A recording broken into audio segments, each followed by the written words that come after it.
had him by the collar of the shirt. Y'all have done it in church, and I am yanking him to the seat. My client is about to fall out of his chair. He's like, you taught him so well. I'm like, hush. And you know how you do in church? You're smiling, and you become a ventriloquist. Because everybody's watching you, and you're threatening death. And I'm going, sit down and be quiet, and I am yanking him to his seat. He looked at me, and he goes, Mom, Jesus said anything. Guess what Nick got for Christmas? A Bible? No. No, he didn't. He got a dirt bike. What am I going to say? Jesus couldn't come through either? Nick Thomas is now 22 years old. This past spring, my son is now a race car driver. He is in a little sport called drifting.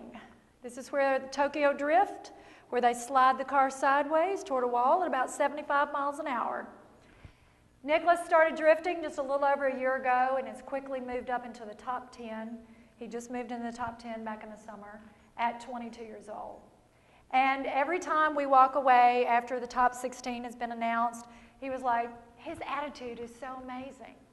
And his vision of what he wants. He actually had an accident in his race car in a demo about 2 months ago, and his car is down for a while. So now Nick has decided he's going to race four-wheelers.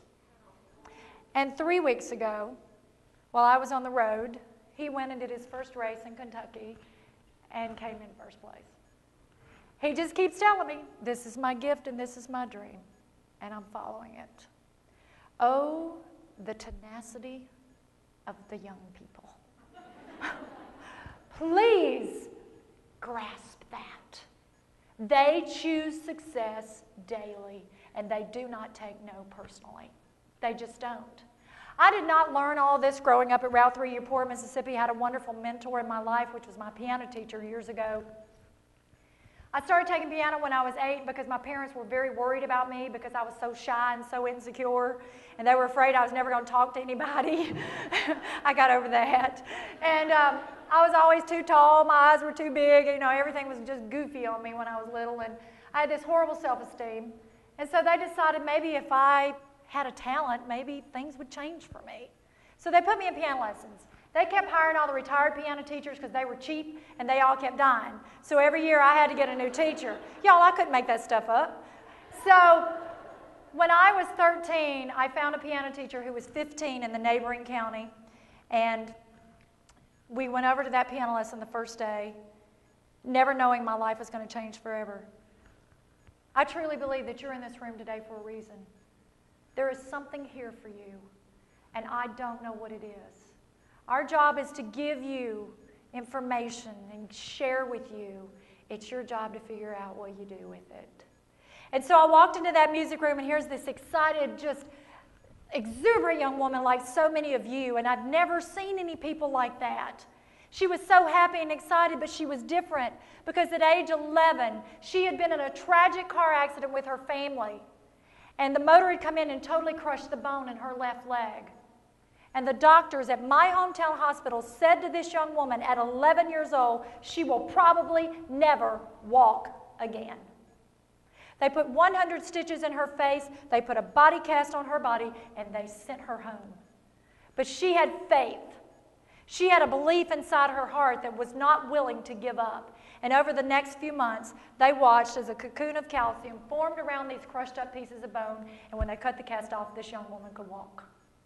But her right leg had grown 2.5 inches longer than her left, and so when I came into her life, she was handicapped, walking with a severe limp, but her attitude was positive. And I remember saying to her, how can you be so happy? You walk with a limp, you have scars on your face. She said, Dale, they said I might not live, but I did. They told me I wouldn't walk, but I did. What is your problem? Think about that. Check your attitude. She said, from now on, when you walk in my door, we're going to talk about what you can do, not what you can't do. For 2 years, the life principles I've just given you, she gave to me. at a piano lesson. 2 years later, I'm back for piano. Everybody in that house is crying, squalling, as we say in Mississippi. I think y'all understand that. And I said, who died? And they said, nobody. Cheryl was miraculously healed last night. Her legs are as even as yours. I grew up in a little Southern Baptist church and had read about miracles, but I never planned to see one. I walked in that music room, and that young woman stood up, and her legs were as even as mine. I do not tell you that to ask you to believe it. I tell you because it's true. She jumped up, and she says, look, I can do stuff I couldn't do before. Before, I couldn't do anything. I couldn't jump or cheerlead because I didn't know what leg I was coming down on. That was her attitude. The whole time she was handicapped, she focused on her music. I said, girl, what are you going to do? Go out for cheerleading and basketball? She said, no, I'm going to be in a pageant. I went, what? This was the 70s, and it was Choctaw County, Mississippi. There were no pageants.